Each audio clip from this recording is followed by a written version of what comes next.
Perkenalkan, nama saya Jenor Sandi dengan nomor induk mahasiswa 18183131340 dari Prodi Pendidikan Biologi Universitas 19 November Kolaka.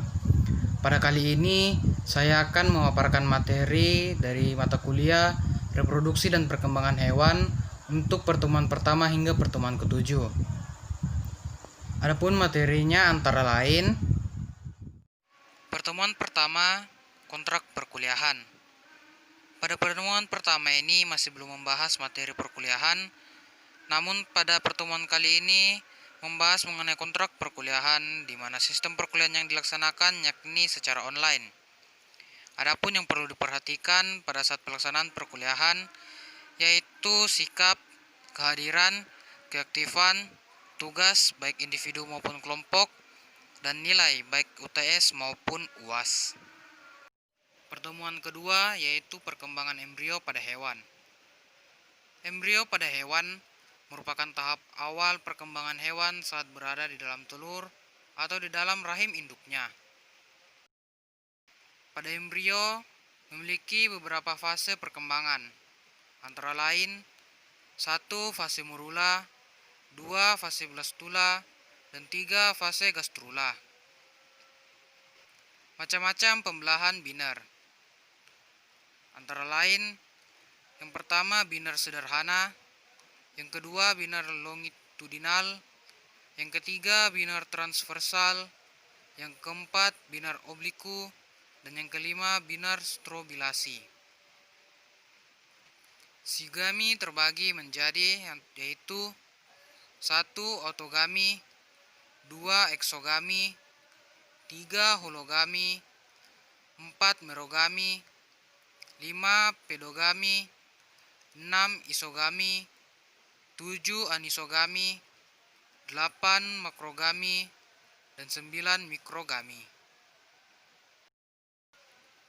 Hormon adalah pembawa pesan kimiawi antar sel atau antar kelompok sel. Hormon terbagi menjadi 2 klasifikasi, yaitu yang pertama berdasarkan pengaruhnya yakni hormon primer dan hormon sekunder.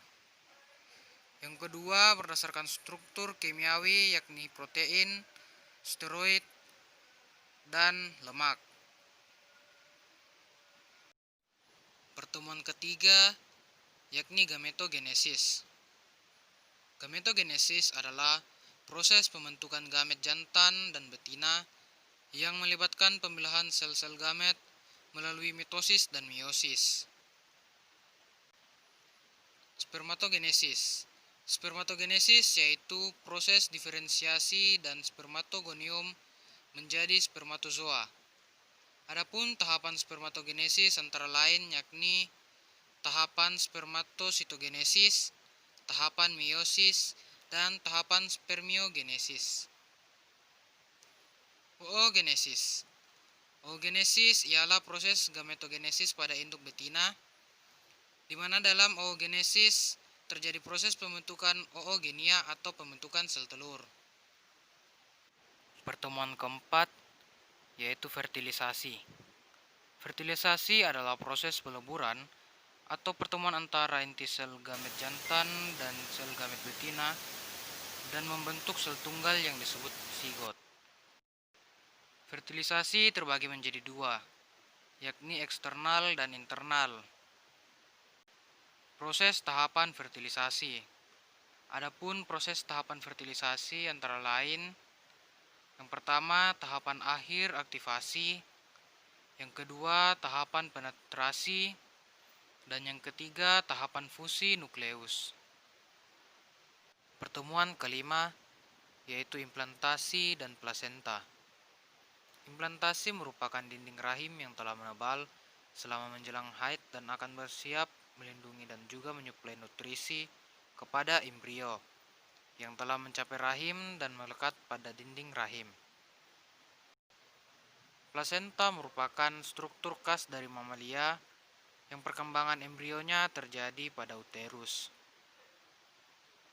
Fungsi dari plasenta.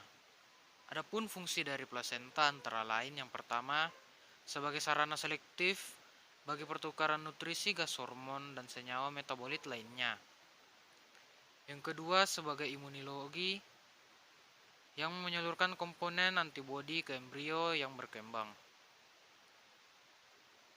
Jenis-jenis plasenta. Adapun jenis plasenta antara lain 1. Plasenta difusi, 2. Plasenta cotyledonaria, 3. Plasenta zonaria, dan yang keempat plasenta tipe diskoidal. Pertemuan ke-6 dan pertemuan ke-7. Cleavage atau pembelahan. Cleavage merupakan pembelahan sel yang paling awal, di mana pembelahan ini terjadi setelah fertilisasi yang dialami oleh sel tunggal sigotik menuju fase pendewasaan. Adapun bidang-bidang dari cleavage atau pembelahan yaitu meridional, ekuatorial, vertikal, dan latitudinal. Tipe-tipe cleavage terbagi menjadi 2, yaitu 1. Meroblastik, yakni pembelahan tidak sempurna, dan yang kedua holoblastik, yaitu pembelahan sempurna. Ya, itulah pemaparan materi dari mata kuliah reproduksi dan perkembangan hewan untuk pertemuan 1 hingga pertemuan ke-7. Lebih dan kurangnya mohon dimaafkan. Sekian dan terima kasih.